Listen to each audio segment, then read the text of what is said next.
Hai teman-teman, kembali lagi dengan tim di Lingkungan Digital Media. Kali ini saya akan melanjutkan yang kemarin, ngobrol-ngobrol tentang Google Ads. Kita udah bersama Mas Haris sebagai SPV Advertiser Google Ads. Hai Mas Haris, kita ketemu lagi. Halo Mas, ketemu lagi kita. Iya, kita bahas-bahas kelanjutan tentang kemarin untuk Google Ads. Oke, siap. Oke, ini ada beberapa pertanyaan yang sudah saya rangkum biar teman-teman mewakili teman-teman yang belum tahu apa itu Google Ads sebenarnya. Kemarin udah kita bahas sedikit tentang apa tuh Google Ads, apa keunggulannya, gimana cara iklannya, model iklan seperti apa. Kemarin udah kita bahas. Nah, untuk lanjutannya ini untuk yang pertama, untuk bahan-bahan yang untuk iklannya itu sebenarnya apa aja sih sebenarnya gitu loh. Oh, kalau untuk di Google Ads itu yang pertama itu kan kita perlu yang namanya campaign building, Mas. Campaign building itu adalah materi iklan. Kalau bisa dibilang kayak ad copy-nya lah. Oh, seperti ad copy di Facebook Ad gitu ya. Karena kan kalau di Google itu kan ada yang namanya, ada beberapa informasi ya, kayak apa namanya headline, kemudian deskripsi, kemudian ada beberapa ekstensi tambahan. Nah, itu yang harus kita siapkan dulu. Nah, itu untuk campaign building itu mungkin nanti hubungannya ada juga sama landing page. Nah, bahan kedua yang perlu kita siapin adalah landing page ini. Landing page itu adalah tempat di mana kita menaruh para customer yang ngeklik iklan kita untuk lihat produk kita. Oh, deskripsinya gitu ya. Deskripsinya. Jadi landing page itu lebih lengkap, lebih detail. Kita bisa di situ ada company profile, kemudian di situ ada produk-produk kita yang lainnya, ada testimoni. Jadi orang yang habis ngeklik ketika lihat landing page dia makin yakin. Oh, yakin dengan produknya atau jasanya gitu. Tadinya kan orang nyari, ada iklan kok penasaran, diklik, muncul landing page, oh orang yakin. Nah, itulah nanti landing page apa namanya. Nah, di landing page inilah nanti kita bisa nempatin beberapa komponen-komponen yang bisa kita masukin di campaign building tadi itu yang pertama tadi. Misalnya ada apa namanya kolom testimoni, nanti di iklan bisa kita tulis, atau company profile kita bisa masukkan di situ. Jadi ada ekstensi informasi-informasi tambahan yang sebenarnya ada di landing page, kita bisa munculin di ads copy kita. Ads copy atau campaign kita nanti. Iya. Jadi sebenarnya yang pertama sih yaitu tadi kita nyiapin campaign building udah jadi, kemudian landing page sudah jadi juga. Nah, yang ketiga itu kan mungkin yang apa namanya utamakan produknya. Nah, sebenarnya produknya apa aja nih? Kita bisa jasa, bisa barang. Jadi bisa jasa, bisa barang gitu. Gitu. Jadi kalau barang ya usahakan udah ada BPOM, labelingnya, misalnya halal, kemudian ada surat izin edarnya atau apa BPOM-nya. Kalau misalkan itu jasa, ibaratnya udah ada surat izin pengoperasiannya atau apa namanya legalitasnya, misalnya apa namanya udah ada surat ketentuan dari apa namanya dinas apa gitu kan. Iya, legalitas membuat orang membuat orang makin yakin, oh ini emang udah legalitasnya udah oke, barang udah bagus, landing page sudah ada, kemudian ads copy udah ada. Nah, yang keempat adalah nanti kita nyiapin keywordnya. Keyword. Nah, karena kemarin kita bahas kan sebenarnya Google Ads itu apa? Google Ads itu mirip-mirip sama SEO berbayar. Jadi orang nyari, keywordnya kita bidding atau kita lelang, mana yang paling bagus dia yang naik. Jadi keyword mana sih nanti yang apa potensinya pencarinya banyak. Nah, itu yang harus kita riset. Nanti berarti untuk yang Google Ads ini menggunakan keyword-keyword yang emang benar-benar bagus gitu ya Mas? Ya, gitu. Bagus dalam hal ini tuh bukan bagus ibaratnya cocok sama produk ya, karena keyword itu kan, yang namanya keyword itu kan bisa nggak berhubungan sama produk, tapi nanti apa namanya pencariannya bisa gede, dan itu emang korelasinya ke produk. Gitu loh. Jadi misalnya kita ada apa namanya produk kita peninggi badan, kan mungkin orang kita asumsikan orang tuh nyarinya peninggi badan, obat peninggi badan atau apa, tapi mungkin orang akan lebih sering nyari bagaimana cara meninggikan badan, caranya gitu.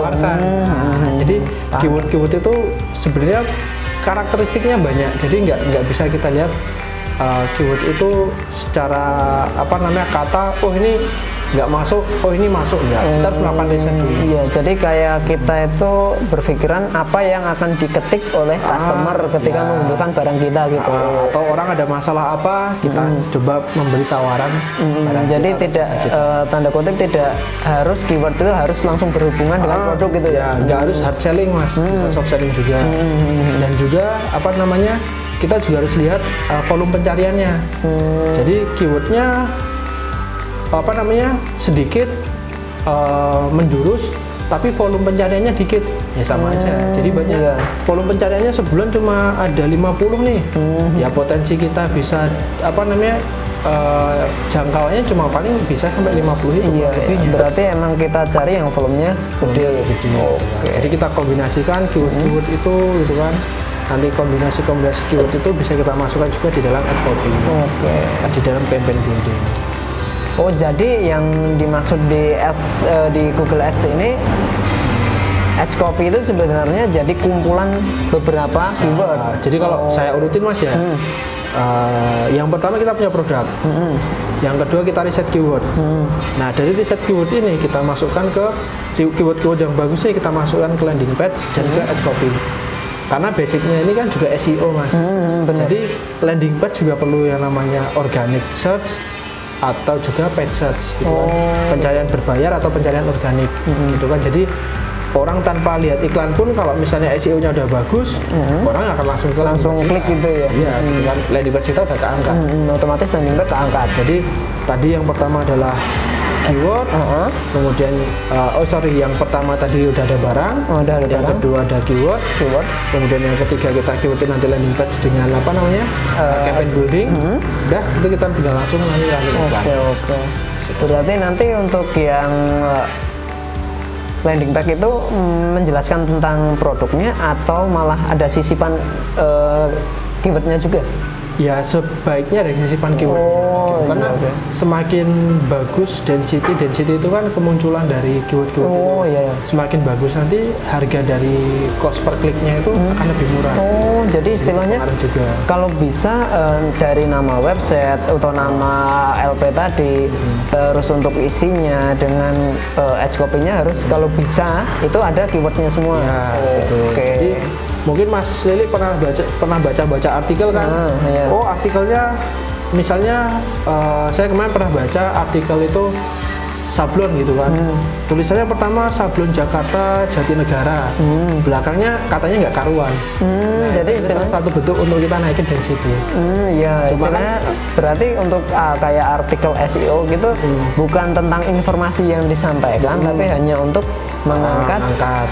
Cuma kan hal kayak gitu kan nggak etis bagi kita kan, orang juga mau bacanya kan udah capek makanya kita buatkan copywriting yang bagus, yang tertata supaya orang bacanya juga enak, dan di situ juga ada sifat SEO-nya.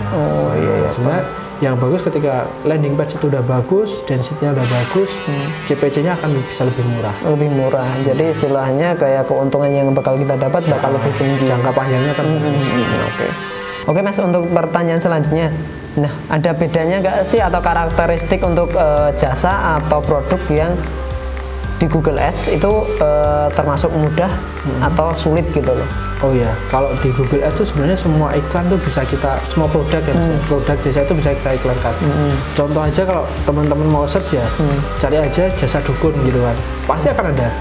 Meskipun aneh iklannya, meskipun aneh dan itu ibaratnya nggak umum gitu ya, umum bahasa Jawa kan, itu pasti juga ada.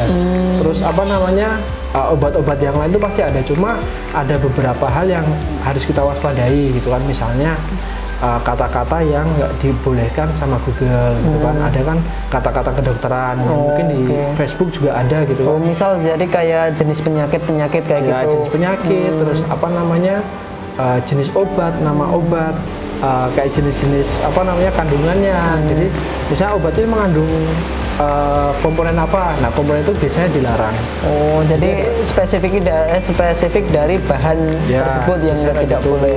Penyakit, kemudian apa namanya kayak suplemen vitalitas, kayak gitu juga susah. Tapi sebenarnya bisa atau bisa? Sebenarnya bisa kita akalin gitu kan, bisa kita apa namanya mainin supaya iklannya tetap muncul gitu kan. Tapi untuk secara gampangnya atau secara teknisnya itu kan, secara misalnya bagi teman-teman yang awam, hal kayak gitu akan sangat susah. Awalnya harus ada tips-tipsnya supaya bisa muncul. Gitu. Tapi tetap bisa gitu ya mas, tanda kutip semua jasa atau produk sebenarnya bisa. Bisa. Tapi nanti tinggal strategi khusus aja yang kita pakai sebagai advertiser gitu. Benar. Jadi misalnya nih nanti contohnya kayak di iklannya kita nggak ada embel-embel kata apa-apa. Tapi ketika orang udah masuk ke landing page, oh ini top produknya. Iya. Di apa namanya? Ads itu cuma sebagai pintunya. Nanti dalamnya ruangannya, oh ternyata isinya kayak gini gitu landing page-nya. Jadi peluangnya orang tertarik nggak tertarik di situ. Oh ya, Cuma trigger aja nih iklan kita. Kampanyenya istilah untuk tampilan kampanyenya itu hanya trigger. Benar. Nanti untuk eksekusinya tetap di landing page. Itu. Makanya landing page itu juga berfungsi sekali gitu. Meskipun sekarang udah ada apa namanya fasilitas form ya. Jadi di kita itu ketika ngeklik iklan tuh nggak harus ke landing page tapi ke form. Langsung ke form gitu? Ada ya kayak gitu. Oh, jadi nggak perlu landing page yang itu? Untuk nggak perlu sebenarnya, nggak perlu. Untuk biasanya sih kalau menurut saya sih kayak untuk produk-produk yang udah terkenal, orang-orang udah tahu produknya, orang-orang udah pernah ke situ, biasanya untuk retensi mas. Jadi orang udah tahu, oh daripada aku udah tahu sih produknya seperti apa, landing page aku juga udah tahu nomor ini gitu kan, udah tinggal ngisi form langsung oh gitu kan. iya, berarti tanda kutip untuk produk-produk yang emang udah brandnya udah jadi atau untuk orang yang udah pernah beli produknya terus ada iklan itu lagi mungkin langsung beli gitu. Jadi nggak perlu istilahnya tanda kutip untuk konsumen yang nggak perlu pengertian tentang produknya. Makanya itu kan fungsinya di landing page kita menjelaskan lebih detail lagi. Jadi meyakinkan konsumen. Tepat sekali gitu. Oke. Terus tapi untuk ini sih mas, saya ada sedikit pikiran ya, untuk yang mudah itu sebenarnya produk seperti apa sih? Kalau sebenarnya yang mudah itu justru kayak apa namanya?